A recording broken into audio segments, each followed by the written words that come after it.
1, 2, 3, swing it. Do you have an old sound tape or your favourite cassette tape that you want converted to CD or MP3 format? Do you need a demo CD, radio ad, a DJ or even a sound system for your wedding, birthday or special occasion? Then why not get in contact with KTR Records on 07931 152 448 or check out our website on www.ktrrecords.com. We have been in business since 2004 and also undertake community projects. So for your remixes, dubplates and all your sound editing needs, why not contact KTR Records, official sponsor of World Jam Global Radio. KTR Records, coming your way.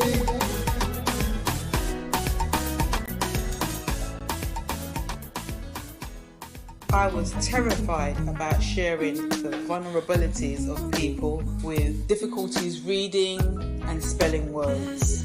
However, I could see the value in sharing, and I have taken the time to make some notes about this in my book, Dyslexic: The Silent Difference. You can get your copy now at www.a1tribe.com or amazon.com or amazon.co.uk. Thank you again, everyone, for your support. Red Promotions and Highly Blessed Promotions give you Tobago 2020. Tobago 2020, the ultimate carnival experience. Landing on Sunday, 23rd of February 2020. The all-inclusive holiday of a lifetime at an unbeatable price, starting from £1,349 for 7 nights, all-inclusive. With 10 nights optional, there will be fun-filled day and night events like the popular all-white party, pool party, barbecue boat ride, plus the carnival experience and much more. Music by some of London's finest, Courtney Melody, Commander B, D-Mac, TC Fords, DJ Matt and Euro Millions and more. So join us and let's live our best lives. For general inquiries, call 07729 190 026. For booking and more info, call SN Travel on 0207 254 0136. Quoting Tobago 2020. Sponsored by VibesFM.net, MrMighty.co.uk, SN Travel and World Jam Global. Do you like music like this? Great music all the time. Or like this? The music you love. Maybe this. Great music that makes you want to turn up the volume loud. Or life chat like this. Especially where human life is concerned. Surely, sooner or later, people will realise that lives actually matter. Then you're in the right place. Keep it locked to World Jam Global, where music is harmony. Music 24 hours a day, 365 days a year. Yeah, my World Jam. Hotter than them. See live schedule.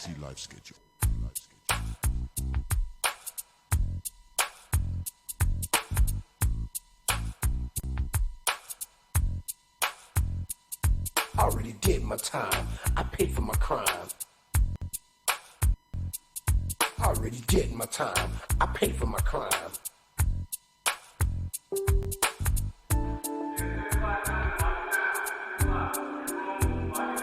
Already did my time. I paid for my crime. Already did my time. I paid for my crime. Already did my time. I paid for my crime.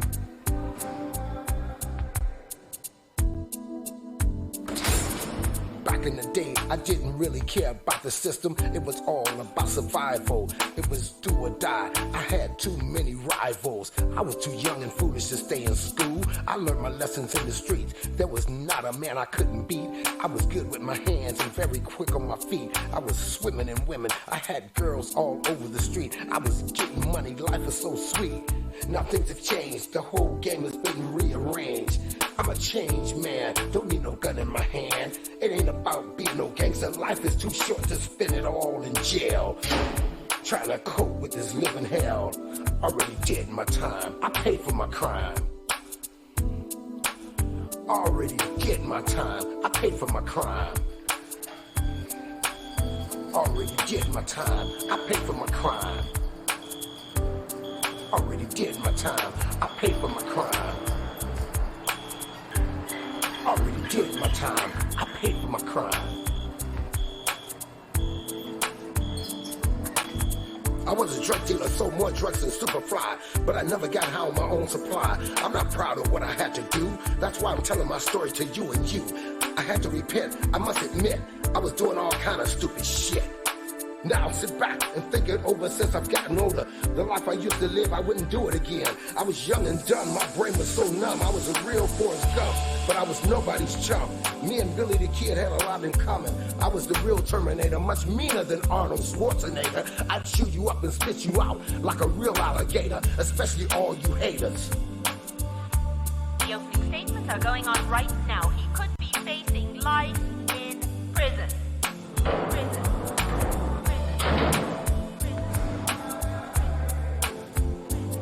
Already did my time, paid for my crime.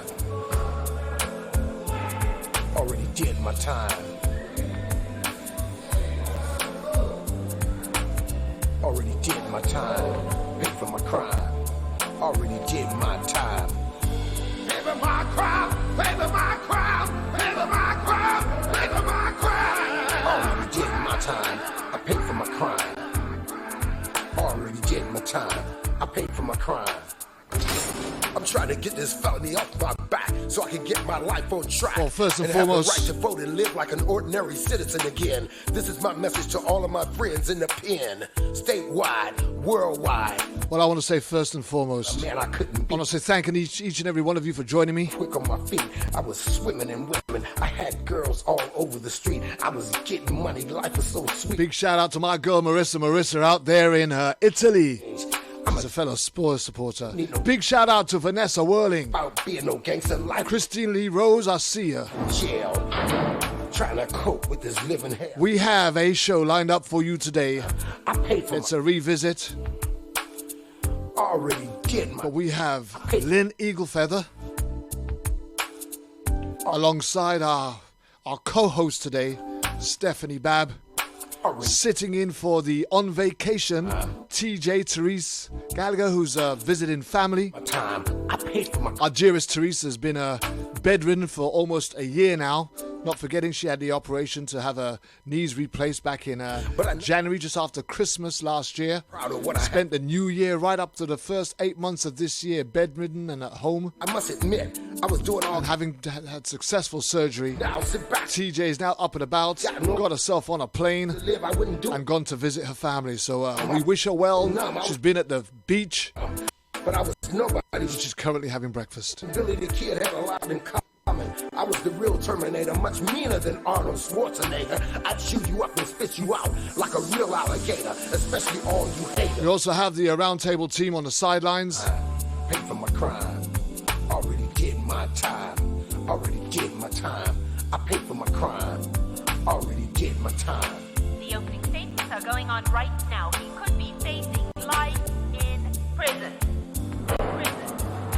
Prison. Well.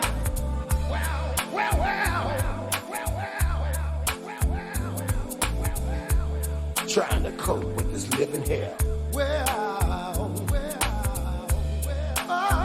This is the story of Paul Castaway, Living hell. a young man going through a mental health crisis, shot down, killed, murdered. This living hell.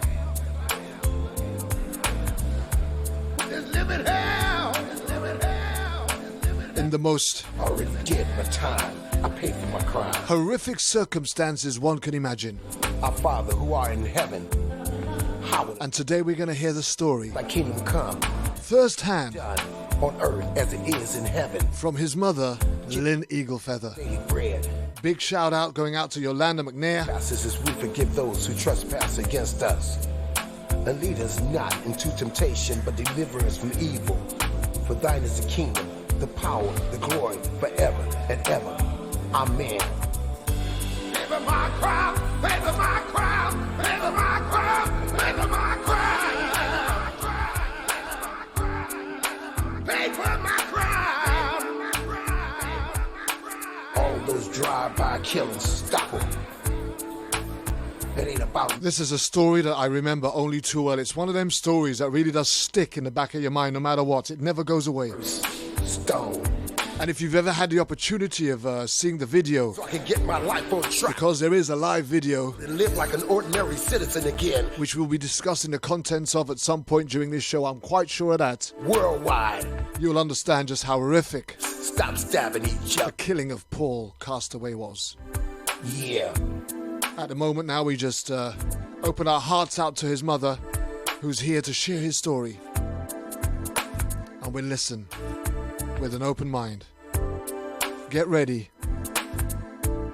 Chased by death. Chased to death is the theme of this show.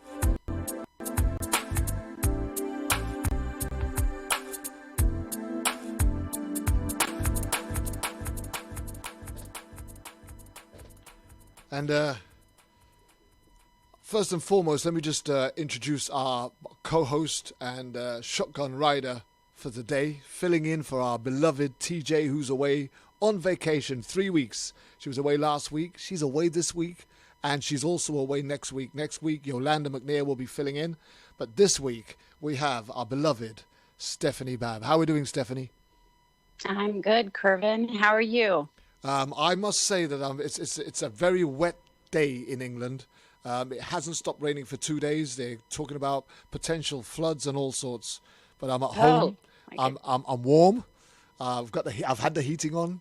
My daughter's in the front room watching TV, and I'm here in the studio with you guys. And we're about to have an awesome time. I would imagine it might be the wrong terminology with Lynn Eaglefeather. But it's great to have you on board, Steph. Thank you for filling in for TJ. So what have we got? You're welcome. What have we got? Well, we go from last week. We had a lot of interruption last week, and we talked with Annalisa, and I think Patrick had a lot to say as well. We pulled it together, and I'm actually really looking forward to hearing Lynn Eaglefeather's story about her son, Paul Castaway. It's very compelling, and it's a very sad story. So I'm looking forward to that. Well, if there's based on what we did last week, if you remember correctly, I mean, Annalise Thomas was her son, Leonard, who was Leonard was going through a bit of a traumatic experience. He used to have a drink problem, and he'd been sober for over 12 months. And then at the loss of a close friend, he started drinking again while he was in charge of his child, which is Annalise's grandson. And Annalise wanted Leonard to release the young boy into, I think his name was Elijah, or Elijah, I'm sure it was, but she wanted to release him into her care. Just so that nothing untoward might happen. Not that Leonard had any sort of history of abuse or being heavy-handed with him, but he just wanted to make sure that the child was safe. If Leonard was going to drink and get himself into a state, they didn't want him falling asleep with the baby being neglected or unattended, because anything can happen, right? And Leonard wouldn't give it up. So in the end, I think that Annalise went round there, confronted and challenged him, and in fact she was the one that struck him. She hit him, struck him across the face, if I remember correctly. And she also is the one who called the police because she was concerned, and he was holding the baby, and then the police just escalated the situation, and it shouldn't have happened at all. It was so sad. A SWAT team shot him while he held his 4-year-old child on the doorstep of the house while he was actually about to hand over the child, which I would imagine is the most heartbreaking thing for a mother to witness. And then obviously there was a story of the father who came to try and help, and they arrested him, put him in prison, and he never got to see his son alive again. Oh my God. Yeah, it's so sad. Yeah, my heart goes out to Annalisa and that family. But we had so much interference on that, and Annalise went on to sue, and I think it was $15 million that a payout that they had. And the theme of last week's show was, money was not enough to cover justice, or something like that. We called it last week, but money was never enough to replace justice. They still want justice for the loss of their child, and our hearts go out to them. And in fact, we're going to have Annalisa back on the show in a much more controlled manner, that we won't have the interference that we had last week, so that she can completely tell that story all over again, and we can really get into it. But we do thank Annalise for last week, and we're looking forward to hearing the story with Lynn Glenn Eagle Feather. I was going to call her Glen Eagle Feather because we have a pub over here called Glen Eagle, so forgive me. But let's just say, give a warm welcome to today's guest, and that is Lynn Eagle Feather. I nearly said it again then. Good morning, afternoon, evening, whatever the time zone you're in. How are we doing, Lynn? Fine, thank you, Kervin. Thank you, Stephanie, for having me on the show today. Well, the honor is ours. We just feel privileged that you trust us enough to share this story with us. That's true, very much so. So, Lynn, can we just start off by just telling us a little bit about yourself, please? Tell us who you are, where you're from, what you're about, what you do, what have you done, what makes you you. First of all, I want to thank Creator for giving us another day, giving me the courage to speak out, and blessing us with another day of life, because some of us aren't so blessed. Yeah. So my name is Lynn Eagle Feather. I am from Rosebud, South Dakota, from the Lakota Nation. I am Sikanju, which means burnt eye. My ancestors were massacred by the Cavalry, the 7th Cavalry, many years ago. And our ancestors didn't fight so hard for us not to speak up. And I am just grateful to be who I am. I am a grandmother of 13. I had 3 children, 2 sons and a daughter. I was raised in foster care. So I'm in a documentary called Blood Memory. I've been on my own since I was 15 and have learned a lot through these years. I've had a hard life and am just honored still to be here, to be alive today. It's a miracle that I'm still here, sober and clean. So I have spoken out at many actions against the mayor, the chief of police. We have now a new chief of police, who is Chief Paul Payson, who is so much different than the other one that we had. Denver has a high rate of police brutality. They've had a high. They're rated up there in high payouts. So I've been in Denver for 43 years, but I lived here back in the 60s, and I relocated, being raised in foster care. But I came back here to where I love the mountains and I love this city, but now it's become a dreadful city to me. But going back to the actions and stuff I've done, I had my own show with Mary Neal, my dear friend on Facebook, who's gone now. I had a show called Incarceration of the Mentally Ill. I was advocating for my son before I lost him. He had no idea that I was doing that show. And sometimes I couldn't do the show because of his outbursts and his mental instability. He was unstable at times, so I couldn't do the show at times. But I always advocated for him, and he was the one that needed help the most of my children.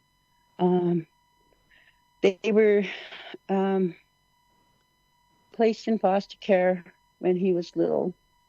Well, first of all, when I was with his father, let me go way back. When I was with his father was an alcoholic. He was abusive to me.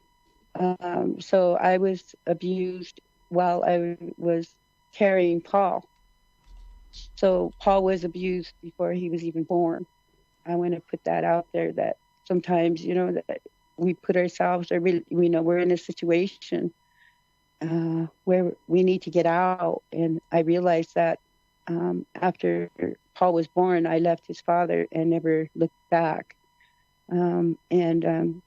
it was the biggest, hardest thing to do was to be a single mother with two a baby and my son Gabriel.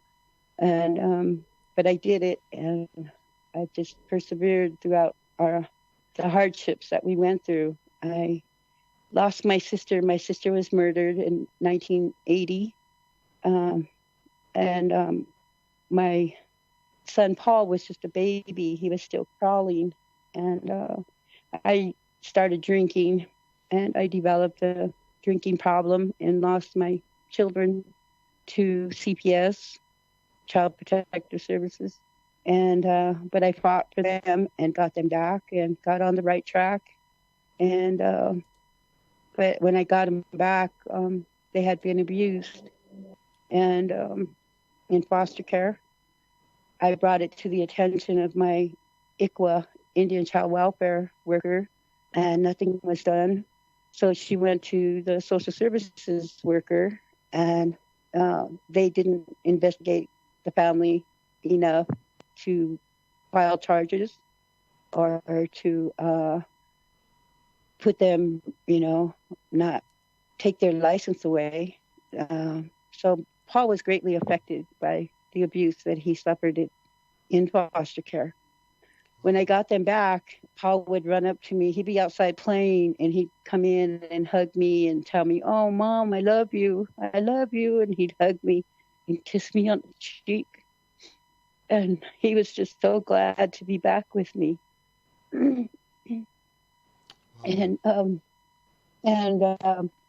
So he was really smart. He was, he was a smart child. He did good in school.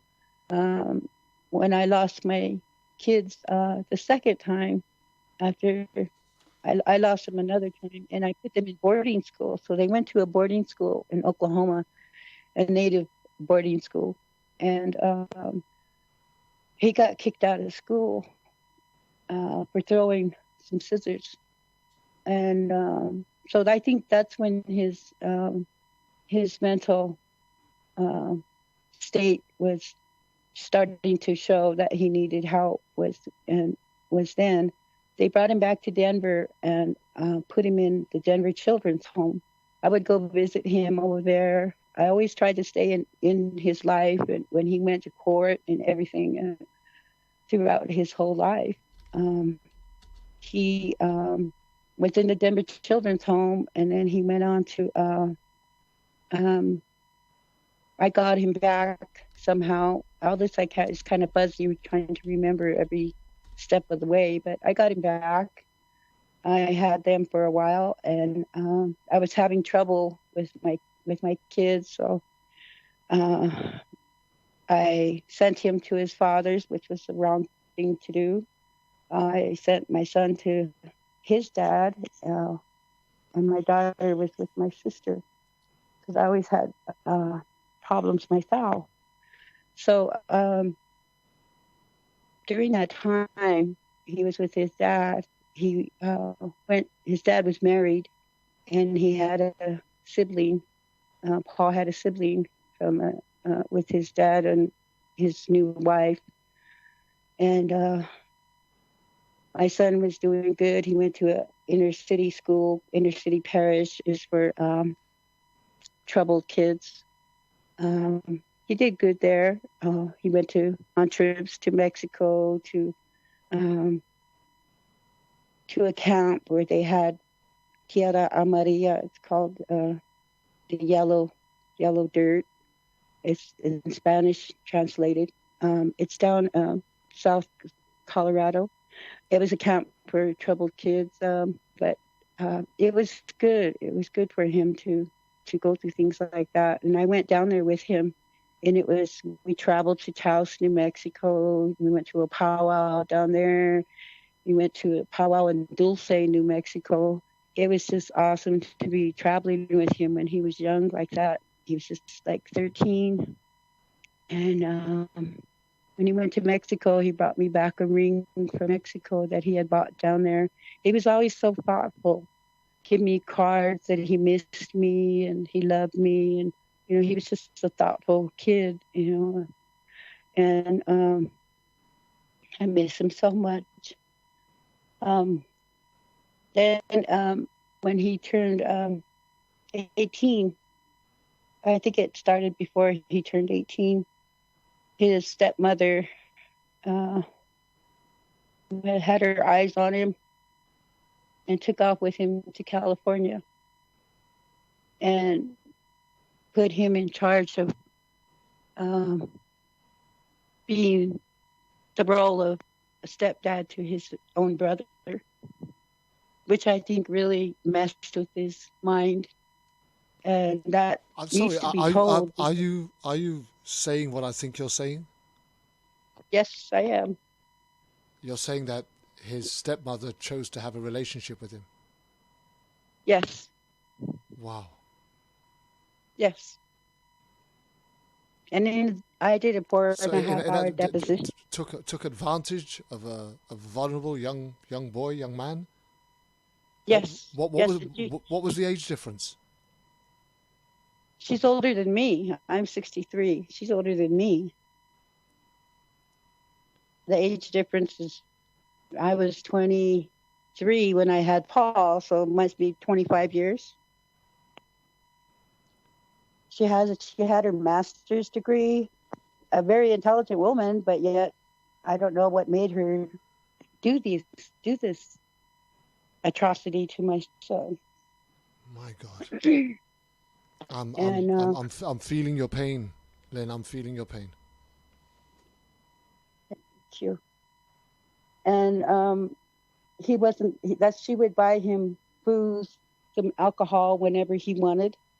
He started drinking a lot when he went to California with her. But that would make sense, because she would believe that by plowing him with alcohol and getting him absolutely drunk, his inhibitions were loosened. He wouldn't be so focused on who she was or what the age difference might be, and make himself vulnerable, open and available to all of her advances, right? Yes. That was severely and wickedly manipulative of her. Yes. Wow. I chased her out of town, though. I told several people in the community that talk a lot. I told them about what she did to my son. So she was confronted by the members of the American Indian movement, and she left town. So I don't know where she's at now, but she's not here no more. So my son came back from California. He was a changed person. He wasn't the same. I think he lost respect for women, or, he looked at me differently. I mean, I was still his mother. He looked at me as a mom, but yet he became more dependent on me later in life. But he was with her off and on, even up until 13 years ago. She was still in his life, off and on, 13 years ago. So she's, I don't want to focus on her, but yeah, that happened. No, but sorry, Lynn. Sorry to just cut in there. I know you don't want to focus on her, but here's the thing. I've done this story on Paul. I've done a 2-hour show with Paul, and all of this information, A, is new to me. B, was never recorded or reported or documented on any of the features that were put out there by the media after he was killed. And the audience that's listening today, and probably and everybody else, is totally unaware of what triggered some of the behaviors that led to him having this mental health crisis in the first place. And I would hazard a guess, not trying to pretend that I'm some sort of expert, but I'd hazard a guess that all of this stuff that went on with his stepmom manipulating him and using him and plying him with drink, using him for her sexual favors, etc., right, was enough to mess up any young man's head. Yes. So I think this is a vitally important platform to be laying down, so that we can understand. We don't always get to understand the triggering moments that somebody goes through a mental health breakdown or crisis. And sometimes, you hear, oh, well, my son had, mental health. My son had paranoid schizophrenia, and was he smoking weed or what? Blah blah blah, and you've got all of these other consequential incidents that take place that lead to it. But in some cases, and very much like this was abuse. This was abuse of the highest order, and no child was going to come out of that abuse unscathed. And the unfortunate thing for me is that nobody saw the abuse taking place when it was taking place, and as old as he might have been, whether he was 18 or not, this was a young man that was still just coming from being a child into a man that was manipulated by somebody that was supposed to have responsibility and authority with him, who used that responsibility and authority to manipulate him into a relationship with her that she was able to control by the use of alcohol that his body probably wasn't ready for. Yes. And for me, it's very important that we lay that out there so that those that are listening can get a full understanding as to some of the circumstances that led to Paul kind of going down some of the paths that he went down, and how alcohol managed to take a major hold in his life, and why he chose, well, some people say he chose to become an alcoholic. I would hazard a guess that he needed to drink alcohol to blank out some of the memories that he was finding difficult or struggling to comprehend and come to terms with. Yes. They often say that when we turn to drugs or alcohol, it's because we need to wear a mask that hides us from the thing that we don't like about ourselves the most. And I would imagine that Paul would have been struggling with himself coming out of that relationship with his stepmom. And I'm just wondering what some of the things that might have been said to him, some of the names that were said to him, or some of the names that he might have been called, and some of the jeering that might have gone on in his direction. Maybe some friendships that were broken because they couldn't understand what he was doing with such an older woman. People were trying to tell him one thing, and maybe he just got caught up in that he couldn't see his way out. But when he did find a way out, he now has to come to terms with how he's going to live with himself, having done that, been there, and wasted whatever time that he had involved in this relationship with her. Yes, he did say it ruined his life. It ruined him. He did say that. Well, and just to make this clear, she might not have been his biological mother, but the fact that she was his stepmother, that actually makes it an incestual relationship. So I don't know what the laws are in America. Maybe because he was 18 that there was no law that he or she had broken. But the bottom line is there's a moral law that's been broken, a line that's been crossed, and it's going to be difficult for anybody with any real decent common sense and moral and principles to come out of that unscathed. I'm not sure how she came out unscathed, but obviously it wore very heavily on Paul's heart. Yes, his father stated that he thought something was going on before he turned 18. And I told him, why didn't you say anything? Why didn't you do anything? You know, because he said he thought something was going on. His father even accused, he said, your son is sleeping with my wife. I said, no, your wife is sleeping with my son. Wow, even he didn't get it right. Yes. Paul had no chance in this, really. So we're now beginning to understand what began to trigger some of the mind-altering effects that was going on within him. That he was, so we can see where the demons were coming from. We can see where the struggle, the battle between right and wrong, evil and good, and everything else was going on within his head.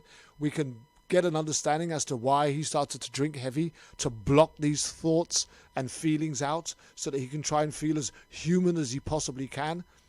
And then you've got the issue where once you become alcohol dependent, there's very rarely no way out.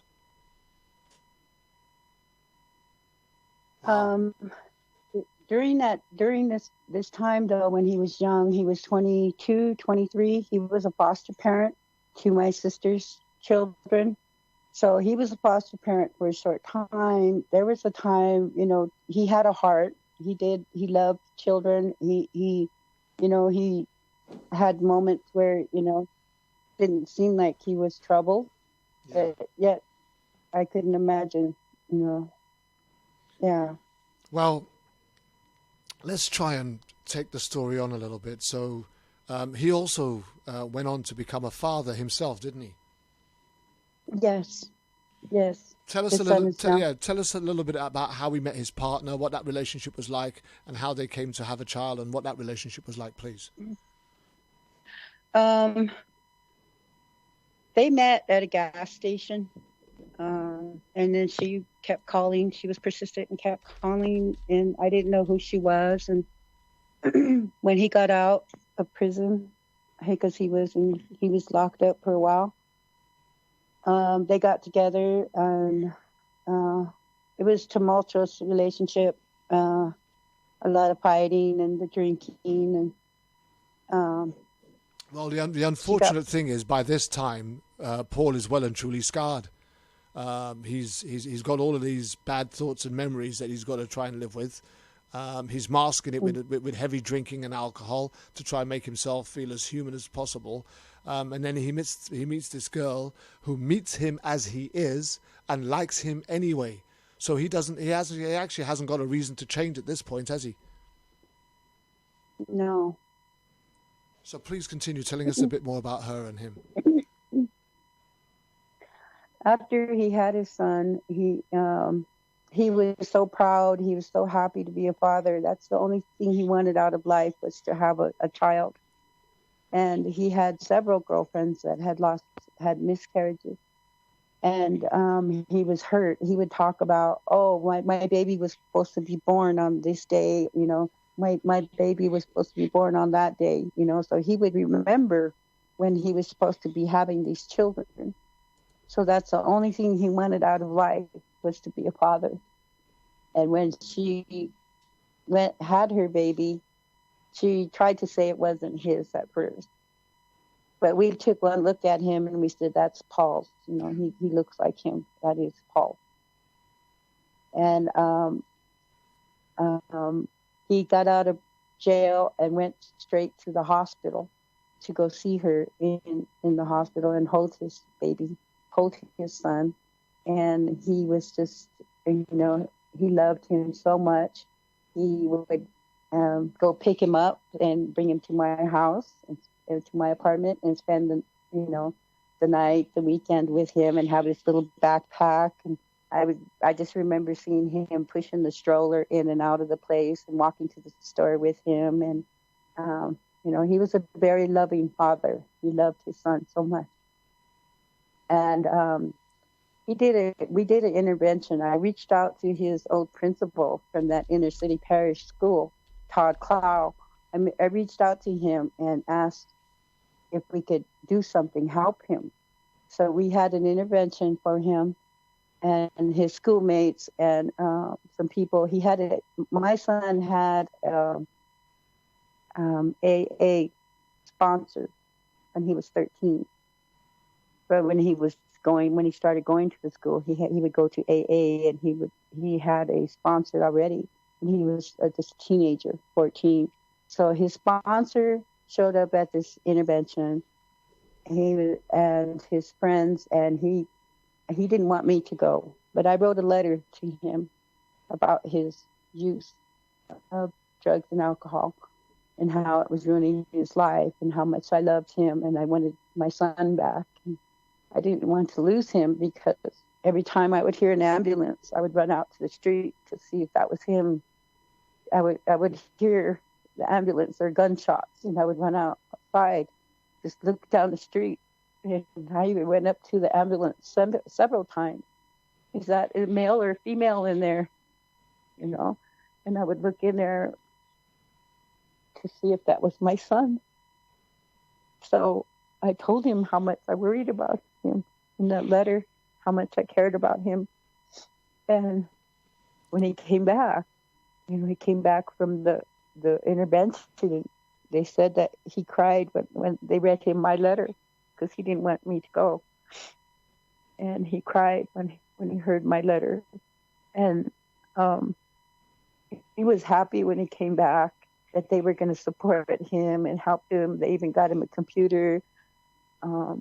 He needed glasses. His eyesight was very bad. They helped him get glasses and clothes. He was always giving his coats away or giving clothes away to people that were less fortunate than him, So they helped him, but yet it wasn't enough. It wasn't. It was his. Everything was. It was like. I don't know how to explain Lynn, it. He was broken, Lynn. He was broken. Yes. Yes. He was broken. Very broken. And he just couldn't find a way to fix it. He was broken. And it's quite evident, that you loved him dearly, but it's also quite evident that his stepmom used him abusively, and he was fighting within himself some of the choices that he might have made, his role in it, why he didn't get out sooner or whatever, but he was fighting with himself, a battle that he was struggling to win. But it's quite obvious that we can now pinpoint the trigger that led to him having this mental breakdown that brought about his paranoid schizophrenia, with his mind all over the place and the excessive use of alcohol. That was never going to fix the problem either.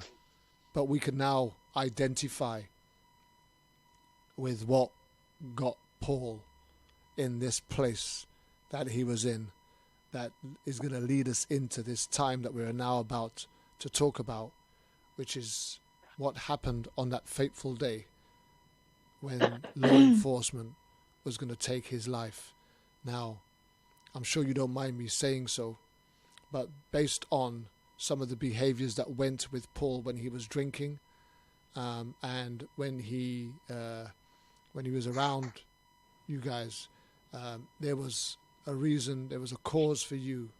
You were the one that called the law enforcement that day. But before you take us to that moment that you called them and why you specifically called them, I'd like you to just recall for us what it was like that day, before it escalated. What happened? What was the day like for you before Paul arrived, or before you and Paul encountered each other and things started to go pear-shaped? But just take us through that day, so that we can try and understand what was happening that day for both you and Paul before law enforcement were called in. Okay, well, it was the day before. We had I had my 2 grandchildren, and they spent the night, and Paul was there. He didn't drink. He stayed home. There was no alcohol use the night before. I woke up. He was cleaning his Bronco hat, and he didn't say anything. And I took the kids and fed them breakfast and took them to the park. And he didn't say anything. There was no argument. There was nothing. And when I got back from the park, several hours later, I walked in and the door was open. I left the door open a little bit, and I put cartoons on for the kids in my room. They were watching cartoons in the room. And Paul walked in, and he started yelling at me. And I said, "What's the matter, Paul? What's the matter?" He started yelling at me. And he pulled a knife, and he poked me in the neck with a knife. And it scared me because he had never done anything like that, ever, ever. And I told him, "What's the matter, Paul? Please calm down. What's wrong? Who are you fighting with? What's wrong? What happened?" What was he saying at this time? Was he saying anything that made any sense? No, he was rambling on.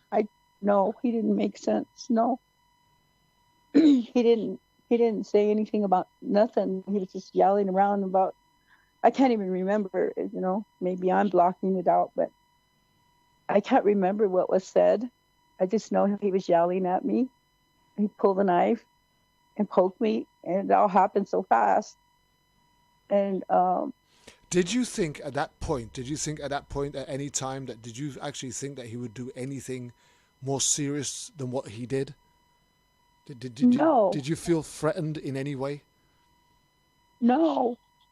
Well, there were times I would call the police to have him removed from my home because he would be acting up. With no, he had never done anything like this. Never. But and he wanted to use my phone. But now he's got the knife. He's poked you in the neck with a knife. Did you have any fear or concern that he might go further this time? It scared me, but I didn't think that he would kill me. We were close, We spent the last Christmas together. I was not in fear for my life, but I was scared because the kids were there. So because I just want to make that absolutely clear. When you called the police, you didn't call the police because you was in fear of your life that he would harm you or harm the children. You just called the police because you wanted him removed from the home while he was in the state that he was in. Yes. And that was something that you had done several times before. Yes. Yeah. And the police had arrived, removed him, and he'd be back a couple of days later. Sorry, Mom. Yes. He would come back beat up. And another thing I wanted to say was I think the cops were beating him up with handcuffs on. He would come back, he would show me his mug shots, and he would be beat up. So I think they were beating him up with handcuffs on. That's why he didn't want to go to jail. So after he was asking to use my phone, so I let him use my phone. He made several calls. And then somebody came, so he ran out to the back and put the phone down. And I grabbed the phone and grabbed my grandchildren and ran to the Indian Center. That's where I called the cops. And I wanted to, I wanted him to get help. And I wanted him to know that he couldn't do that. He couldn't do that, act like that.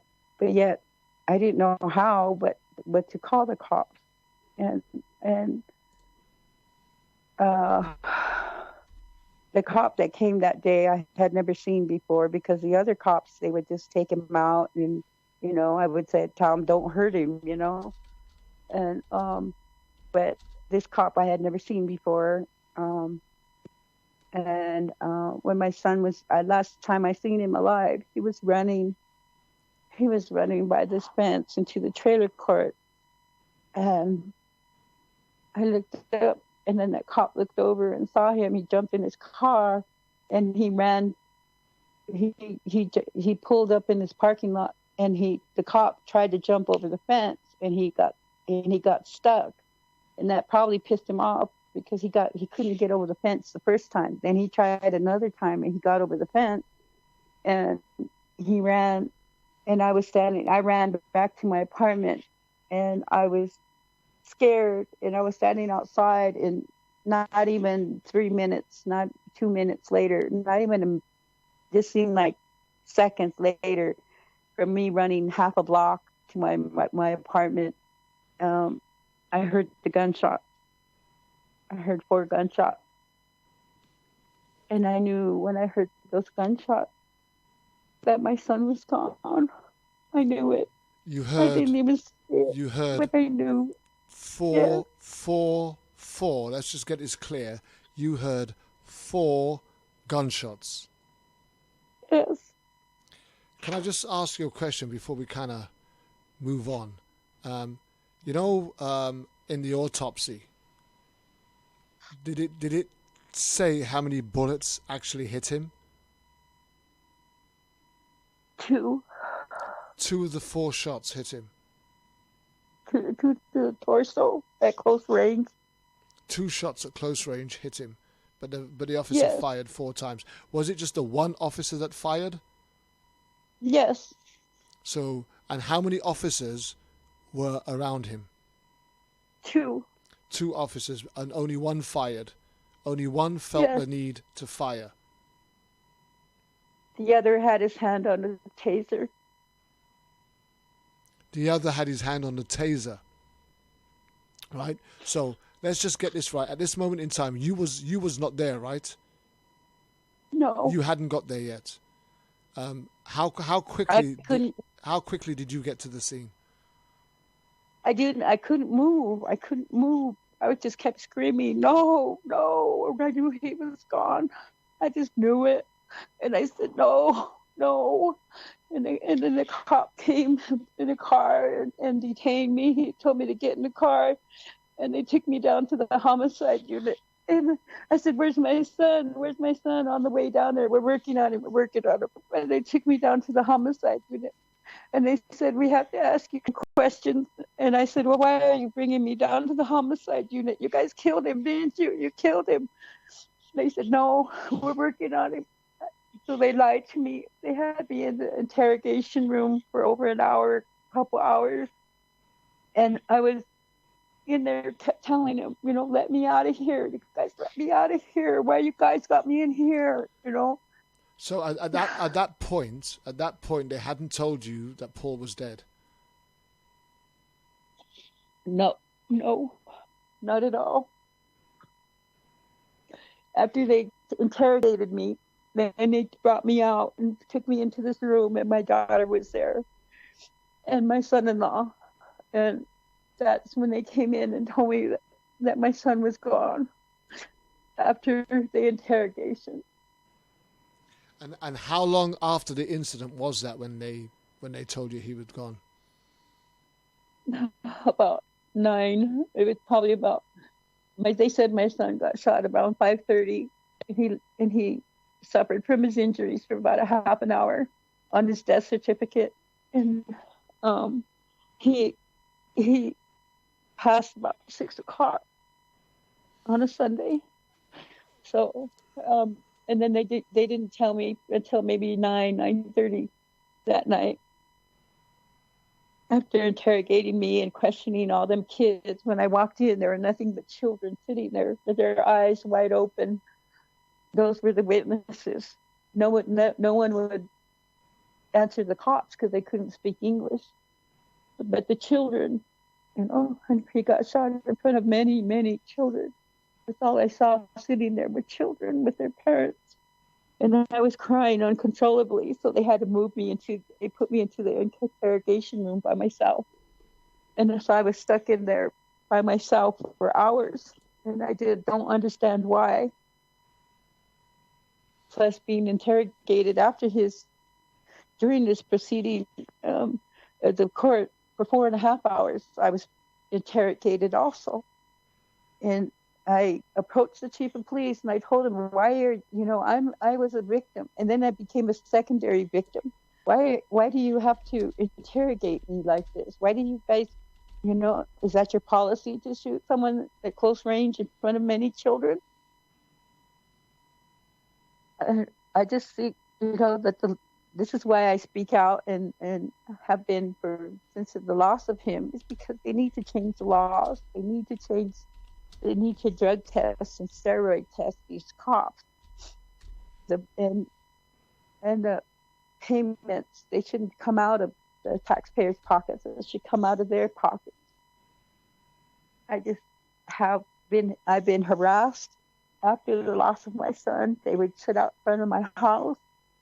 They they shined a helicopter light from a military helicopter. They shined a light in my face and almost caused me to wreck my friend April Sanchez, who lost her son to Denver police. I was driving her car. They caused me to almost wreck her car. they would follow us into the cemetery. The Wheat Ridge Jefferson County Police would follow us into the cemetery. And when I was with her, and I let her stay with me for a while, we just couldn't handle it. The loss of our son. We would just cry, every day. It was a struggle to even just make it through the day. And when I got interrogated for the 4.5 hours, they mentioned April Sanchez. And I was like, she has nothing to do with my son's death. And I found out later that they had dismissed her case. He was killed at a funeral. So these Denver police are out of hand. They knew my son. And okay, for so them let's just go back to what happened, and we're going to just run over a couple of things. So once they'd finished interrogating you and they told you that he had died, was there a point where they began to tell you what took place, why they felt the need to offload their weapons? They have never told me. They've never told you why they had to offload their weapons, because the bottom line was you were the one that called them because he was misbehaving. Can you remember what you told the police? Why you needed their support? What was you asking them to come to help you to do? That my son pulled a knife on me and I was scared. So when the police arrived, they were aware that it's a possibility that Paul had a weapon, presumably a knife. And yes, at that point, when the police arrived, where were you and Paul actually situated? I was in front of my apartment. My neighbors had to come and console me because I was screaming and crying so loud, but I was paralyzed. I couldn't go to my son, and I feel so No, but I just want you to bring this back. So when the police arrived, I just want you to give me a visual aid picture of where you and Paul were situated when the police arrived, before Paul took off and started running. What was actually physically happening at that moment when the police arrived? I was at the Denver Indian Center parking lot. I was a half a block away from where Paul was. Right. So where did the police arrive? Did they arrive where Paul was or where you was? Where I was. Okay, so they arrived where you was. So the police arrived where you were, and they say what? Can you recall what the conversation was like? No, I can't recall. But they asked what happened. I told them, and they took a picture of my neck, which had a little tiny poke. I didn't need medical care. They sent an ambulance. I said, I don't need to go to the doctor. I'm not bleeding. It's just like a little poke. And so you then tell them that Paul is where? Did you tell them which way Paul had headed, or did they just say they were going to go and find him? No, I just kind of looked over there and I just put my hands to my face, and then that cop turned around and looked at him and saw him running. So he ran. So the cops saw him running. That's what got them to start chasing him. Yes. Okay. Now you just need to take a moment, take a deep breath, and I just want you to think for a minute, because I want you to understand that none of this is your fault. You did what every mother would have done in that circumstance, especially when there are younger children to consider. And believe you me, you're not the only mother that has done that.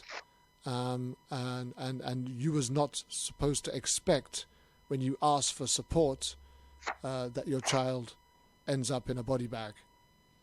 I'm just going to bring Stephanie in a minute, just so that you can compose yourself as before we move this on a little bit.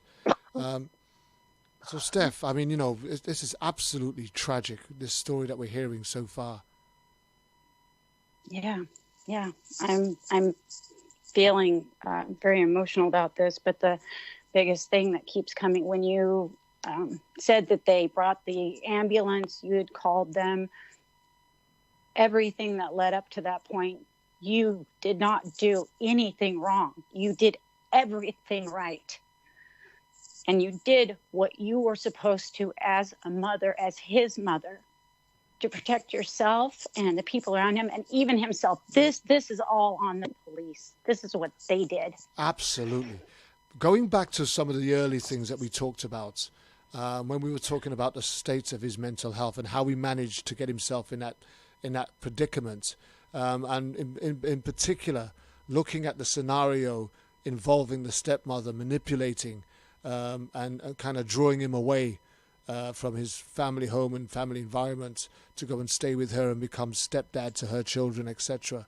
And then plowing him with drink in order for him to loosen his inhibitions and not be so aware of... I mean, how did all of that strike you? What did you make of that? Are you talking to me? Yes, I'm talking to you. I'm just giving Lynn Okay. some moments to compose herself. Yeah, no, I'm glad you asked me. My reaction is the strongest hearts are the ones that have to anesthetize themselves the most. And that just tells me that he was in so much pain. He was put in a position, his own childhood was completely ripped from him, and yet he was put in the position of being absolutely emotionally responsible for a woman who was supposed to be taking care of him and for his siblings. Yeah. He was in that position. So whatever was going on with him, this is a strong individual. He did what he had to do to survive. So that is his strength. And when you imagine that's probably what triggered the alcohol drinking. Well, she triggered the alcohol drinking, but then as we know, a habit takes about 15 to 21 days to take root, right? So after That's 15 right. to 20 odd days of drinking alcohol, he's now an alcoholic. That's right. That's right. And that's his only coping mechanism completely. He has nothing else. He has nobody else to turn to. His life force is being taken from him, and he's going to the only thing he can. He's been sucked dry. To help. Yeah. Completely. And then as a young 18-year-old, he's having to play stepdad to somebody else's children. 18. Yeah. Barely a man himself. Unconscionable. This is a guy that should have been on adventures. And when you hear Lynn talking about their upbringing when they were growing up and some of the things that they did and the places that they went and the adventures that they went on and the fun times that they had. This, at 18, this was about him exploring and finding himself now and utilizing some of those life learning experiences to establish himself in the world. But he had all of that snatched from him. And he was still focused on the kids, his own son, or if he thought he was, if a friend or a girlfriend was pregnant. I mean, he was still so focused on that love. That's so prevalent in what I heard today. I'm sorry. Absolutely. It is. It's absolutely heartbreaking to this point. But Lynn did what every mother would have done in the circumstance. I don't know a single mother. Absolutely. It's imperative that we make this absolutely clear. You've got 2 children, grandchildren in the home. You've got a son who can get angry when he's drunk, and he is drunk and he's drinking. He's got a knife. He's poked you in the neck with that knife. No, you're not in fear of your life. You don't think he's going to kill you or seriously harm you. But he's got a knife. He's drunk, and anything can happen. So the best thing to do is to call for support, right? Support. That's right. That's the terminology. You're calling. Oh, I don't know what that noise is. You're calling for support, and your hope is that they're going to come, take him to go and cool off. De-escalate. Right. He cools off, and he comes back tomorrow, the day after, whatever it is, when he's had a time to wear off the drink, sleep off the drink, and come back as he's always done in the past. We've had this conversation with Lynn earlier on. He's done this several times before. She's had to call the police several times before. He goes away, it comes back a couple of days later, says, I'm sorry, and we go again. And this would have been her expectation at this moment in time. Right. She's calling the police for support. They are going to come, take Paul away. He's going to go and sleep this thing off, and he'll be back in a couple of days saying, I'm sorry all over again. But it didn't happen that way, did it? No. It was taken to a level that's unconscionable to me. If anybody's watched the video, it's very clear. They chased him. They criminalized everything, and it's tragic. So we really just need to try and get an understanding now of what we, because you see, yeah. So it's happening in my end now. So I don't know if the stream is still running, but yeah, my Google has, which fortunately is not my stream. So oh yeah, I'm freezing here. Anyhow, okay, I can hear you coming through. Okay, I still can. So here's the thing. We know that it didn't happen the way that the police said it happened. So under the what we're supposing happened is that the police have gone and chased Paul. He's threatened them with a knife, and one of them has had to draw his weapon. And as Lynn said, there was 4 shots, which two of them actually hit him. He didn't threaten the police. Hello? I'm here. He did not threaten the police. He had the knife to his neck the whole time. And people said that the cops didn't tell him to put the knife down, like they say. They said that they told him to put the knife down, and the witnesses said that they didn't tell him anything like that. So. And the video does not have audio. So we just went by what the witnesses said. So here's the thing. The police lied.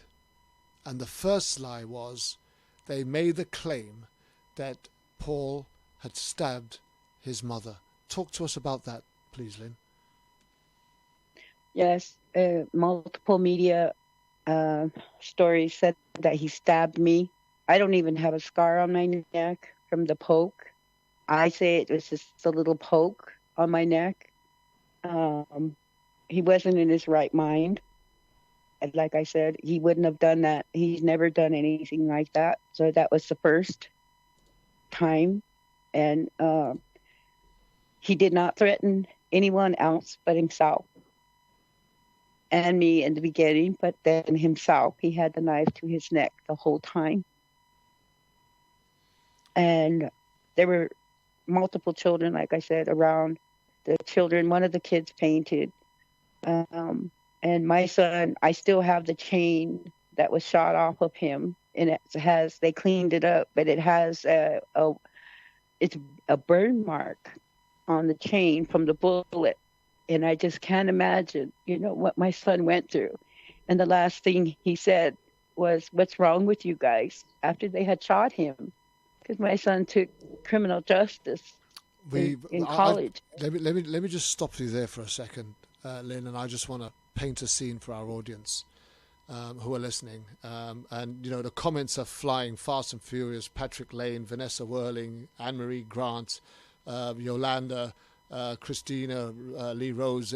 People are commenting right across the streams that are going through, and all of them have seen the video. They're all aware of the contents of the video. But I just want to lay this out for you. I want us to just really understand what's going on here. You're part of the indigenous community. And in the video, when Paul runs out and comes from behind that wall, and as he runs round, and you see all the kids that are running round as well, and the kids come round before the police, correct? Yes. Okay. So here's my concern. Even before they confront Paul, and we're going to get to the fact that Paul had the knife to his neck, because we all saw that, right? But let me just lay this out for you. And I want our listening audience to really grab a hold of this, because me and Stephanie were talking about this earlier on, well before the show, because this was my observation as well.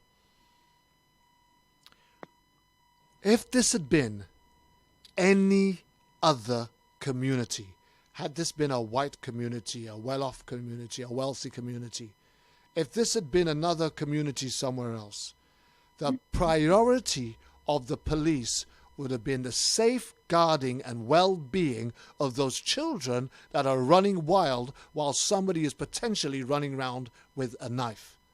And there was not one single attempt to get the children out of the way. And I can't understand what kind of law enforcement mentality would have officers pursuing somebody, chasing somebody who is in possession of a lethal weapon, while children are running in and amongst them, because the children were in between Paul and the police, because they came out before the police and were running around in the street, and yet no one, not one of these officers, chose to stop what they were doing for a minute and make sure that the children were out of harm's way, safe, pushed into a corner, whatever it was, but made safe, so that whatever it was that they were then going to do, the children would not be traumatized or have to witness. Now, I'm struggling with this image, because the video doesn't actually show you how many children are still left to the side who had run out through that door. But we are fully aware that there were only 2 officers, and both of them were still in the shot, while the one officer had fired the 4 shots, of which 2 had killed Paul. So, bearing in mind that there was only 2 officers on the scene, there was no other officers available to shepherd or safeguard the well-being of those children that were running in the street. And both of those officers focused their attention on Paul and Paul alone. Now, I'm struggling with this. I don't know how you feel about this, Lynn, but I just want to bring Stephanie in a minute, because I just want to ask Stephanie what her thoughts are on having witnessed an area where, just from a bystander's point of view, what her views and opinions are of that particular scenario. Come in, Steph. Hey, so I watched the video. Here's my thought is, why are the cops chasing somebody? If they thought he was a threat to somebody and he's running away, and they're chasing him, when they come around the car, there's no room, there's no time. He's clearly got a kitchen knife to his neck, and you can see the body language and the way he moves, the couple of steps. There's the speed bump right there, and you can see the one cop go towards the taser, and the other one just pulls the gun. There's no hesitation. There are the kids around. There's the little girl pulling the garbage thing down the middle of these kids. They have no idea what's going on. They're standing there watching this. In the shock, their body movements, they start to realize what's happening. They see the cops come running around, but it's so clear watching the video that Paul was in no way, shape, or form a threat to anybody, and even to himself. Just even the way he's holding the knife. Why do you shoot somebody that is threatening themselves? I still fail to see the logic there at all. We do really want to explore that particular question in a short while, but I just want to go back to Lynn. Lynn, these are our thoughts, first and foremost, about the children that were running up and down, and I don't know if you knew any of the children, if you knew their mothers or their family members, etc. But I just can't understand why there was no thought process by law enforcement or those two officers as they were chasing Paul to consider the safeguarding and well-being of those children that were caught right in the middle of that, who were running in and out.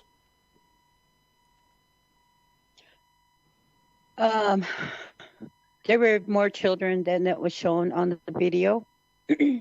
Right after they shot my son, a man, they said the cop was cussing. His name is Michael Trout. He was cussing and asking, what's the effing address? What's the effing address? Cussing at the people. And the guy told him, don't worry, we got you on camera right here. You know, we have 2 cameras right here. And he told him the address, but they handcuffed my son after they shot him. And that's very hard to see. Maybe that's why I couldn't move, the feeling of being paralyzed after I heard the gunshot. But, you know, what they did to my son was very wrong. That's why he said, you know, what's wrong with you guys? And those were his last words. And the children I have met and talked to and hugged and cried with them. The mother of one of the boy that fainted, I am good friends with her still. They still live there. The cops afterwards proceeded to bring a cop car in that trailer park area, open the doors and let the children play in the cop car, go in and turn on the lights and sirens. They were letting them play in the cop cars to make so the kids wouldn't be scared of the cops. Now, I don't understand why they, you know, I've never heard of anything like that. You're now talking about potentially a crime scene now, because there's a dead body lying on the ground, and the cops have got children playing with their cars and their sirens. Oh no! This was after the loss of my son, after everything, the funeral, everything. You know, they went into the trailer park way after my son's funeral. It wasn't the time at God. It was after my son has been married and everything. Yes. So they were trying to get the children not to be afraid of them, and they would. I had a gun pointed at me when I would go over there and pray. I would put food down and tobacco and smudge where my son fell. And one time I was talking to the mother of the boy that fainted, and she said, look, somebody's got a gun pointed at us. Somebody's got a gun at us. And I looked, and that red light dot was going all over my body, my face. And so I ran. I told her to get behind me. I said, get behind me, because if they're going to shoot anybody, they're going to shoot me first. So I started running. I said, I want to see who this is. So I ran up there towards where that little area where my son had ran. And I had some sage in my hand, and I thought, well, if they're going to kill me, they're going to kill me, and I'm going to have some medicine in my hand. They're going to kill me the same place they killed my son.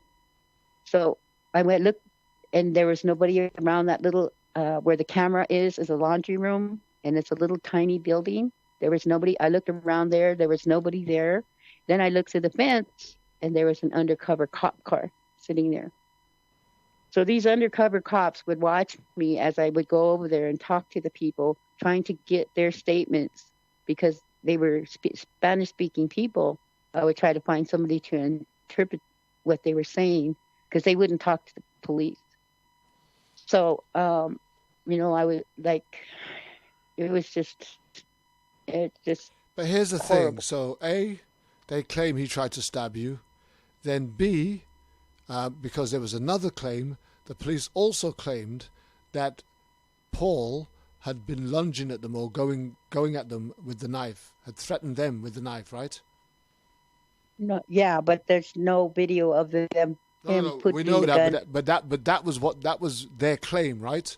That was what they were trying to claim in order to justify the fact that they had shot and killed him. Right. But yet the video clearly shows that Paul ran out He was well ahead of, because if anybody watching the video will know what I'm talking about, he was well ahead of the officers. It wasn't like they were right on his tail. He had actually come out. He'd done a big loop. He'd come out, done a big loop, and come back on himself. And it was almost as if he was going to try and hide, right? But there was nowhere to hide. So he stopped and he stood there. He put the knife to his throat, and then the police came round and then stood in front of him before drawing their guns, right? Right. Okay, so they had time to think about what they were going to do. Right? Right. They had time to think about what they were going to do. Right? They saw him with a knife to his throat. The knife wasn't pointing at them. He wasn't trying to grab at one of the children and hold them hostage. Right? The knife was to his throat. Yes. And then they drew the gun and shot him. At close range. So what has been the response to the lie told by the police that in their defense, shooting Paul was due to the fact that he'd stabbed his mother, which then turned out to be false, and that he had threatened them or he was attacking them with the knife, which the video proves did not take place? Well, first of all, I want to say that cop that shot him had the CIT training, which was supposed to be used for de-escalation. That wasn't used. That other cop that had his taser, he had been involved in multiple shootings and multiple killings. Jeffrey DeMana, he had been involved in multiple shootings, killings, including the death of Brian Ronquillo. So they tried to justify it by saying that my son was had threatened them. But my son did not threaten them in any physical way. He said something to them, which I think angered him. And the cop, Trout's mother, works for Douglas County Mental Health. His father owns a gun store in Douglas County, which is a rich area down by Castle Rock. And him and his father teach lessons on sharpshooting. Michael Trout, the killer, did 2 years in Afghanistan, 2 tours in the military. So our cops are militarized training, which I think if they are in fear for their lives, they have no business being a cop. They should put the gun and the badge down and find another occupation, because there was no need to kill my son. They have tried to dismiss our case 2 times, the city, twice already. But a federal judge viewed the videos and said, no, they cannot dismiss our case. Okay. So we are going to federal court in next year. Yes. And I just... Yeah, go on. You finish and then I'm going to come in with something. This Michael Trout, he got a 3%er tattoo on his left hand, and that is like a white supremacist. I mean, I'm glad you said that, because that's exactly what I was just about to come up with, because I actually have that up on screen at the minute. I'm going to bring Stephanie in for a very quick minute, because this is something else that we discussed prior to the show that we wanted to raise today. So, Steph, let's just go back to this militia group logo tattoo that Michael Trout had on his left hand. It's the 3%. And what he claims is that it's not technically 3%. It's from the National Guard. He was in the Army National Guard, which is what my brother was in. And he did a tour in Afghanistan. So I am familiar with this. So the 3% has 13 stars for the original colonies. And the 3% are the people who actually picked up arms in the revolution against Great Britain. So that's what they stand for. They say they stand for the Constitution. None of that matters. The fact is if this man put this tattoo on his hand, and this is what his belief is, and he is working for us in our communities, policing our communities, that's dangerous. And he's already proven that fact. But yes, nothing he says is correct. And that tattoo is part of the Proud Boys. They stand with them, and it is the militia group. And him comparing that to the National Guard, to me, is insulting. I'm actually looking at the picture just before Michael Trout actually fires the gun, with Paul standing there to the left of the flatback Jeep with the knife up against his throat. You've got the other officer who's coming from the left has got his hand, or he's just drawing his taser, and Michael Trout is standing with a stance, both arms extended with the gun held out, and his finger already on the trigger. Behind them, you have a little girl, you have another little boy, it looks like, and it may well be a mother or another woman that I can't clearly make out. And that's just in the immediate picture.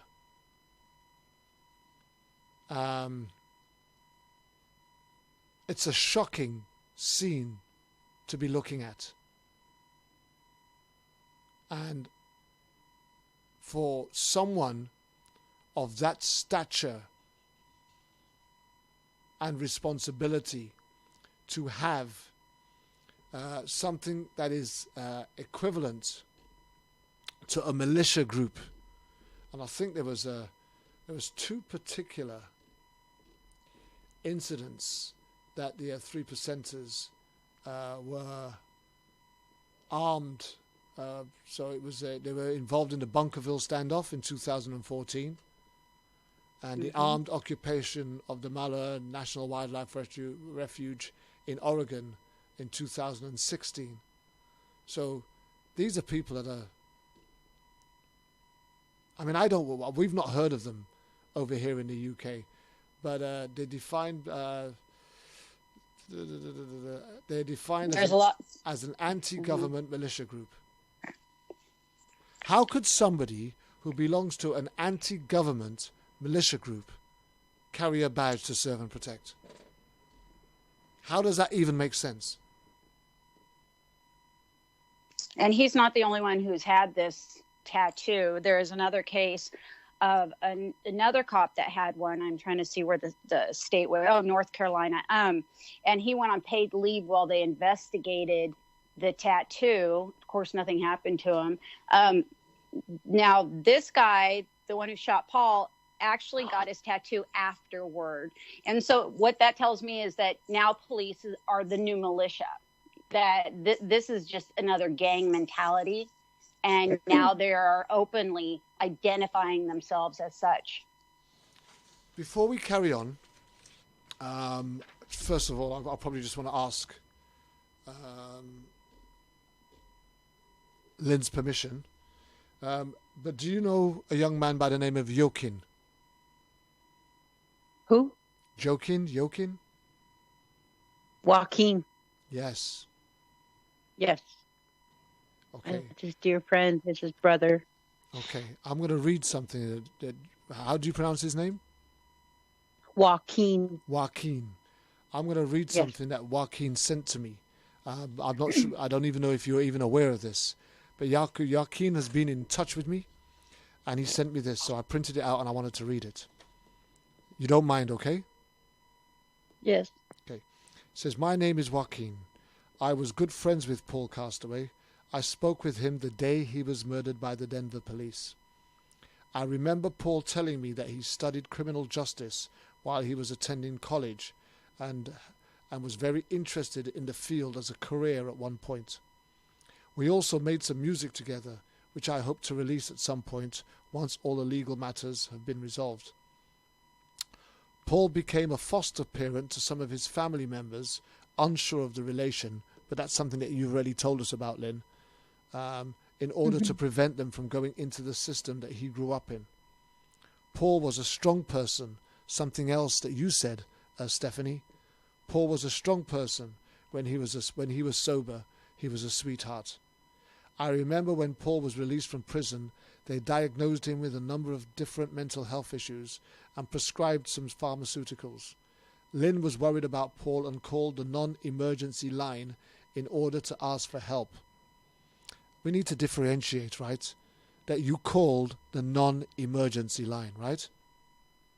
I can't remember. Yeah. So this is what Joaquin had to say. Lynn was worried about Paul and called the non-emergency line in order to ask for help. This happens way too often in the United States of America. Police end up killing someone after responding to a non-emergency call, and this needs to change. There needs to be an alternative to police, either some specially trained EMT, ambulance drivers, or some mental health on-call team. Another friend of mine, Noah Lindbergh, aka Poppin' Agenda, he got sentenced to a year in jail after defending himself against police. That did not identify themselves as police, as they tried to enter his room after his parents called the non-emergency line when their son Noah was having a mental health crisis. Noah suffered from Tourette's syndrome and had a foundation to raise awareness and used breakdancing that incorporated his movements as Popping Agenda. Many other examples can be found, and police education and training needs to be addressed. My mother, Dr. Angelina de la Torre, was a criminal justice professor at Metropolitan State University of Denver and taught many of the men and women who are and have been Denver police officers. The culture of the police department is racist, sexist, and violent. Recently, a case in the courts regarding a young woman was forced to give birth in her cell at the Denver County Jail on video while the correctional officers just threw her a diaper at her as assistance. The Denver Police Department should be dismantled and the district attorney's office should undergo a massive change. These institutions have dismantled and disseminated families, communities, and neighborhoods through their neglect and abuse of the people they are supposed to serve. My question is, what would it look like if we incorporate mental health crisis training to fire department, paramedics, and EMTs to enable them to act as first responders in mental health crisis situations? Take the police out of the equation and see how that impacts police-involved shootings. Now, I find that an absolutely powerful statement to finish off with. And first, I just want to go to Stephanie. Did you digest all of what I've just said? Is there anything that you need me to go over?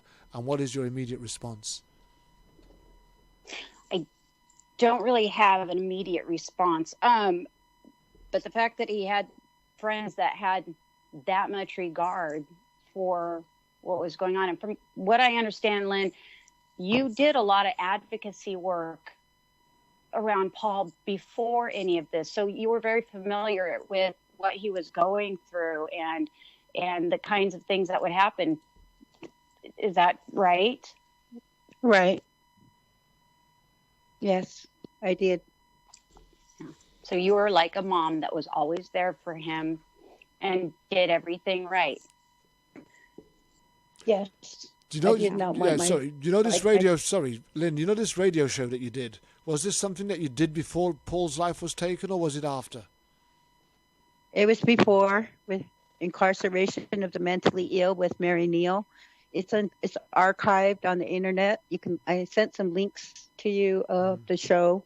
Mary Loves Justice. Her brother was murdered by the Atlanta Police Department. So yes, I did. So in doing the shows that you did, you were already advocating for people that were going through mental health crisis. And was that because of the experiences and the relationship that you had with your son Paul? Yes. Yes. And in those times, what sorts of experiences had you witnessed? What sort of stories had you heard of families coming forward that were having problems or going through crisis with their children who were suffering from mental health related issues? Um, I heard a story about a man being scalded to death in prison. The guards put hot water on him. Stories of not giving adequate mental care, food, people not getting their medications while incarcerated. Um, and that's what we were, And then she gave me a show about Native issues. And I would strictly talk about the Native problems. And I started mentioning the Natives killed by police because we are killed at a higher rate than any other race because there's so little of us left that I have 5 extended family members that were killed by police.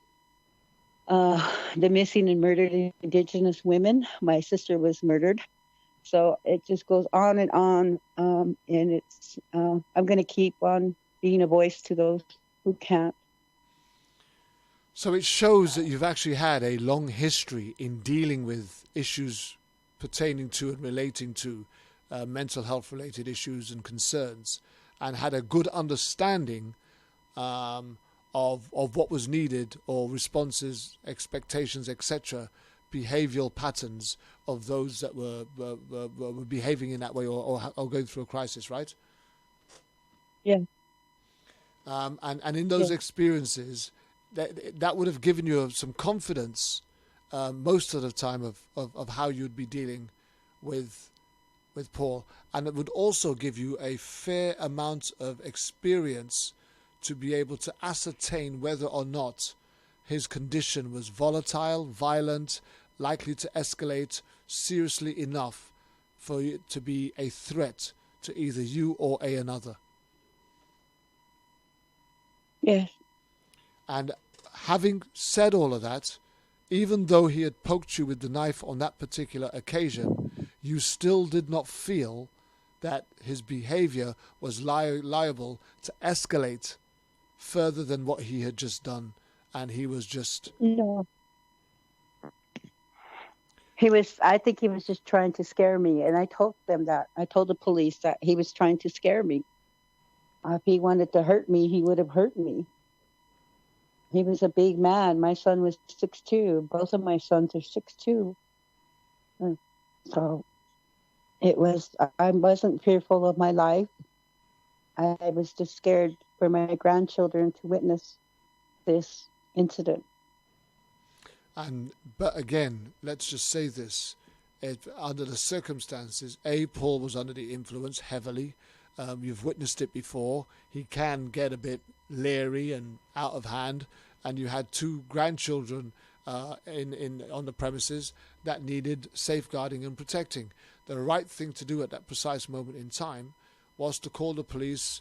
And as Joaquim says, it was the non-emergency line, which says that you need support and help, assistance, not a SWAT team or a takeout crew. Yes. Yes. They need to implement a program called Cahoots.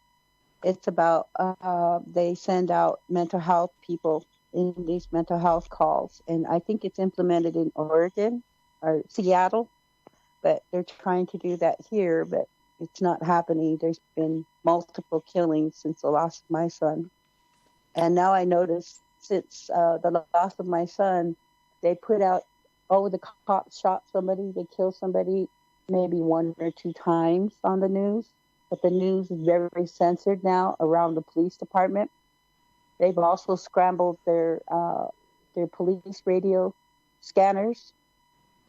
That's scrambled so they can't hear a crime going on or what's going on. And I went to a police reform meeting the other night. I was harassed by a cop, John Albergotti, in the Denver Indian Center, our own cultural center. They followed me in there, and I went to get a backpack for my grandson, Emmanuel, Paul's son. He followed me in there and asked me if I had ever seen him before, what tribe I was, and I wouldn't answer him. And finally, I started, told him we're the ones that got custard, our tribe is the ones that kills Custer. And that's what angered him. And he made fun of my name. I asked for a card. He told me, what do you want my card for? I said, because we're in litigation. I need a card from every cop that I talk to. And he said, well, what are you going to do? Add me to your lawsuit? In a hateful way. This man was being hateful to me. And he didn't have his body camera on. And when he was questioning me at first, and then when I was sitting down and I have this complaint form, because we have an Office of Independent Monitor, who is the liaison between the community and the police, Nick Mitchell. And they brought him in after the loss of my son, or maybe a little bit before. But he was fairly new. And so I had that complaint form in my hand, and he said, what are you going to do? Add me to your lawsuit? And he stood over me at a stance with his hands on his hip. And if you look him up, John Albergotti, I did not know he had killed a man, Alex Duran, into the year before. Last year, he killed a man in the area where I used to live. He also arrested a guy, Alan Clark, for using free Wi-Fi. He killed a pit bull. He's been involved in multiple shootings and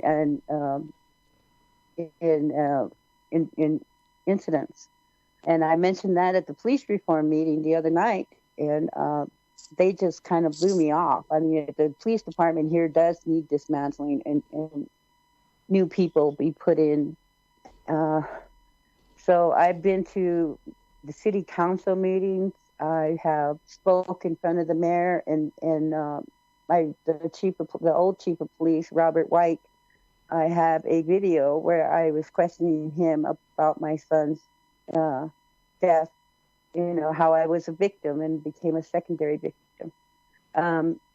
These cops are militarized thinking. They don't, there's a lot of, Robert White was accused of saying sexist remarks. The mayor of Denver, Michael Hancock, he sent sexist remarks to a detective. It's all, if you look it up, it's all a corrupt system in the city, which does need dismantling. But we just need to keep on speaking out and telling the truth and not letting them get away with it, what they're doing. And one of the things I've noticed is that when people move right after a murder of their loved one, their cases get dismissed because they moved. There's several here in Denver. Joseph Valberti, his mother moved. Their case was dismissed. But I have the backup of my councilwoman, Candy Cedabaca. I vote. I do want to have a voice in the government in what's going on and our elected officials. And that's where we need to start is by going to these things, these meetings. And I've been to many and I will continue to. Okay, I just want to bring in Stephanie very quickly. She has something that she does want to bring in. She's been trying to bring in for a little while. Come in, Steph. Hey there. So I wanted to say my nephew Ian is schizophrenic, and I think that when we're presented with a threat from somebody with a mental illness, it's read differently by police. They'll respond criminally, and it's not appropriate, and it's not the intention from the individual when they're hurting or they're scared.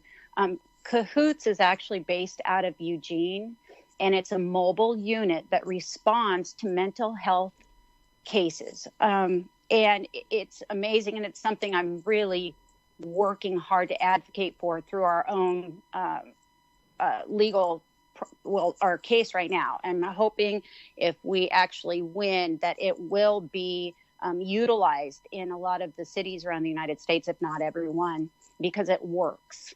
And it's a group of people that are trained in de-escalation and anger management and everything else. And they are called by the police if there are no weapons involved to manage the situation, and they get to know the people in town who are mentally ill, and they work with them, and it's a program that really does work. And I'm hoping that we can really make a difference and get this out there. And I've been talking to them, and I'm really hoping that something like that happens, because that's what we need, somebody who understands. And if they'd gotten to my brother, I swear, I know it would be different. I know the outcome would have been different. You know, I've been trying to get into some stats for Denver police, and believe it or not, the powers that be won't let me in. It just refuses to let me on anything that I'm trying to get into at the minute. And I have been trying for about the last 10 minutes to get some information out on that, because there is quite a lot of Denver police excessive force cases over the years, and they've had to settle out of court on numerous occasions, which is not always reported. But this information that I'm trying to draw for you is proving quite difficult. It's just not letting me in.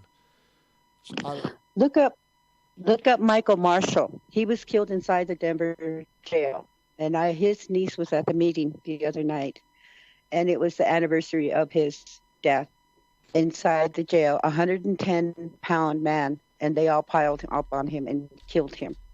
Michael Marshall. That was one of the suits I got settled out of court. I'm looking while we talk. He was. I found out that they were Seminole. They're enrolled in the Seminole tribe. And I talked with his niece. She was 4.6 million. What? 4.6 million is what they settled. Michael Marshall? Yeah. Yes. Denver agrees to pay £4.6 million settlement to family of inmate killed in 2015 by sheriff's deputies. Mm-hmm. Yeah, they let me into that one. But no, there was some stats that I was actually looking at, and when I was looking at the outline, it was showing numerous amount of different cases, and that must be one of them. But the full list of stats that would tell us the state of Denver police complaints or corrupt officers or officers under investigation, it just wouldn't let me in. But hey, I think suffice to say that we can hazard a guess that's in a pretty poor state if you're going to allow somebody that's wearing an anti-government militia tattoo on his arm to wear a protect and serve badge and carry a lethal weapon that's likely to take out anybody innocent or guilty.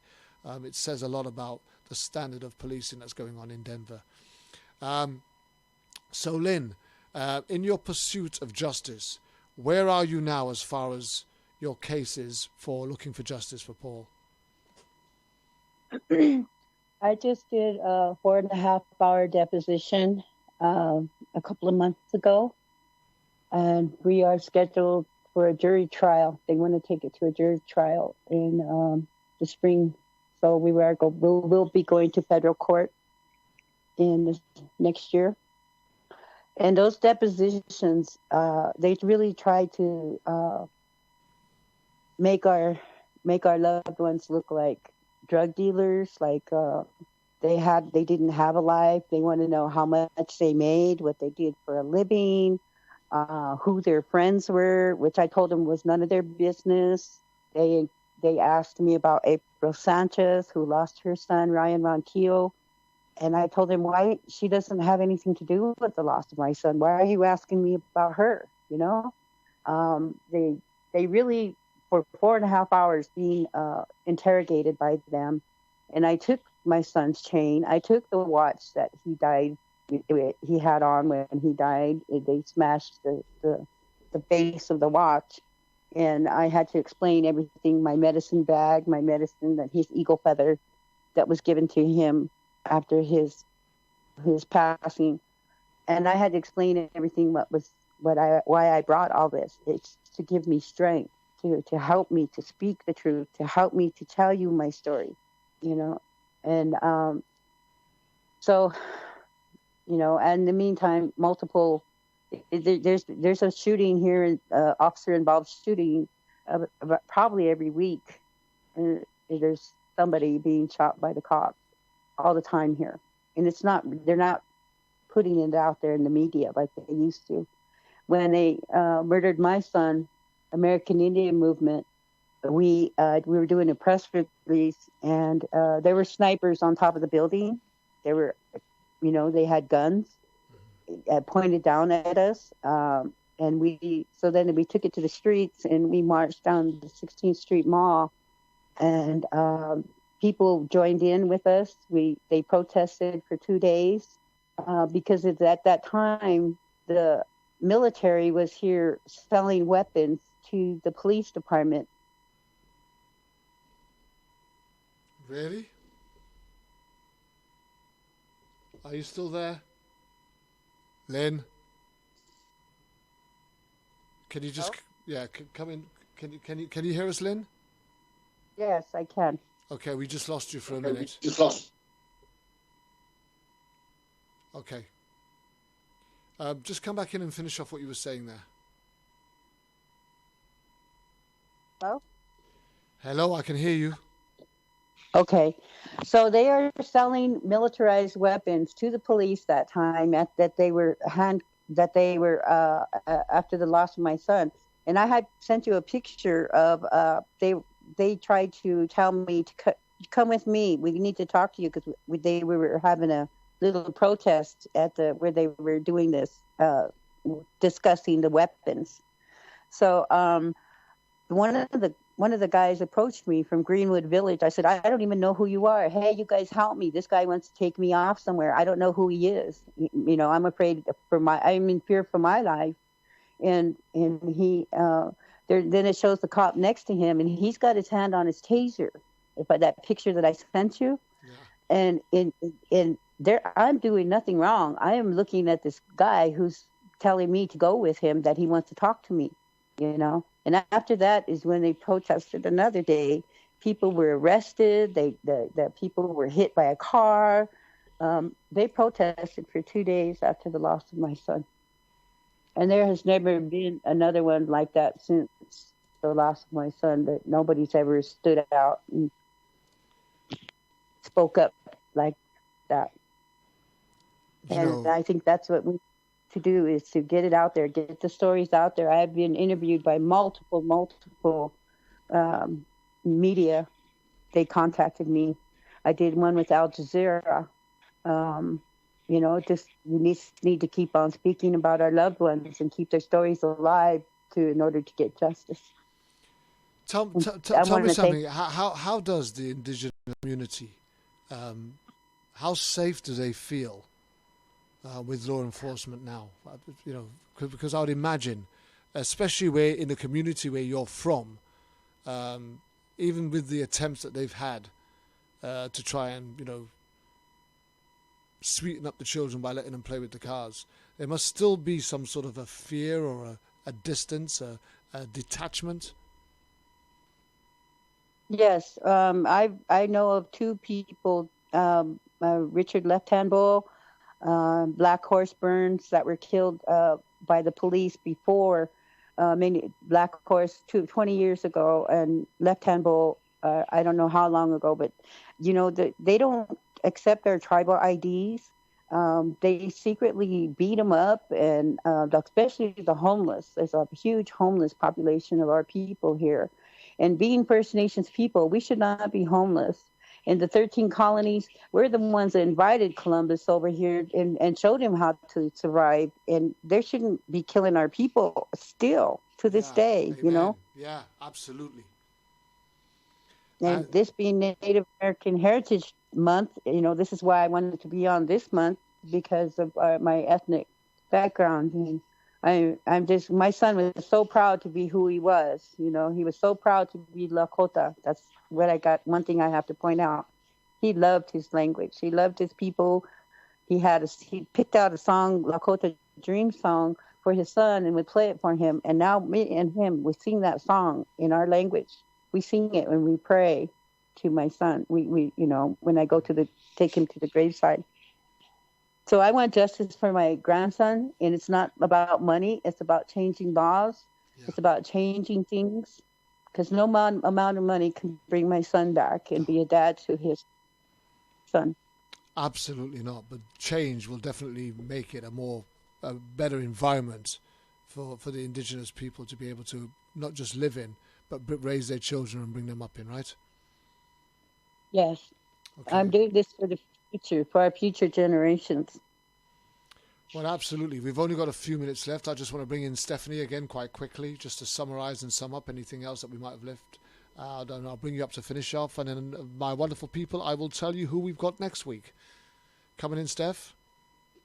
Yeah, I'm right here. I just want to say thank you, Lynn, for all the work you do and all the information you put out there. Talking about cahoots, you're still going to the meetings, and I really wish you well on your lawsuit, and hopefully justice will prevail. Thank you. Well, Lynn, I just want to leave the last words with you.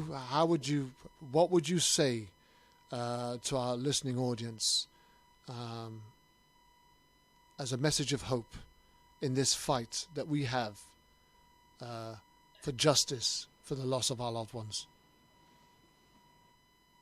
To first thing, to vote, to make sure you know your elected officials, to go in front of the chief of police, to in front of the elected officials, the mayor. Speak up about your loved one, because no one else will. We are their voices. They are silenced forever now, but we need to be their voices to continue their legacy, because they were not bad people.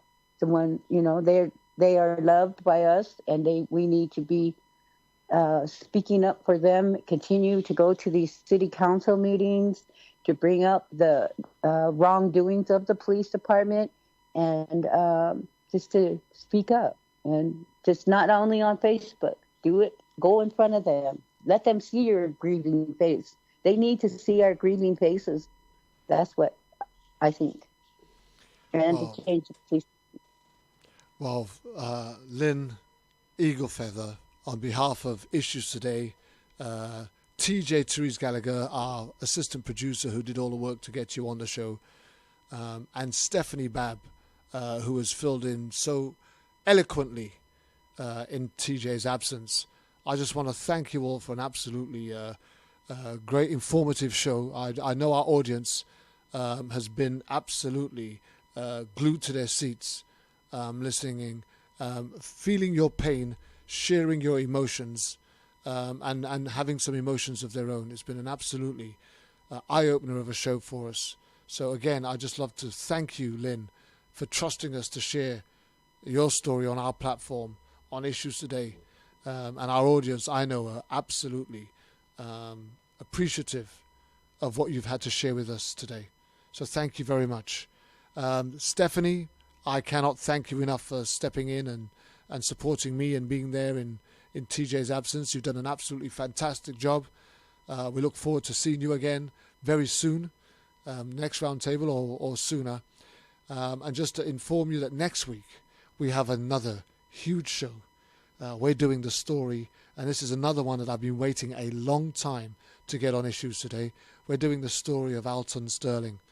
We have Vida Washington, we have family members on board, and we'll be doing the official Alton Sterling story next week, supported by Yolanda McNair, alongside Vida Washington. And that's going to be huge. So thank you, Lynn. Thank you, Stephanie. Thank you. And thank you all of our listeners Absolutely. that have supported the show. We look forward to seeing you same time, same place, Issues Today, 6 p.m. GMT, because we've now got shared time. So your clocks went back last week, so we're back on our preferred schedule. But until that time, guys, be safe, look after each other, love one another, pray for each other, and let's believe in justice. Let's have a hope that our loved ones will see justice. We're out of here.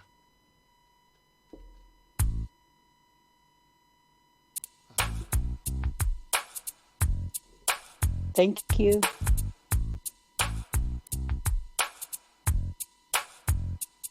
Already did my time. I paid for my crime.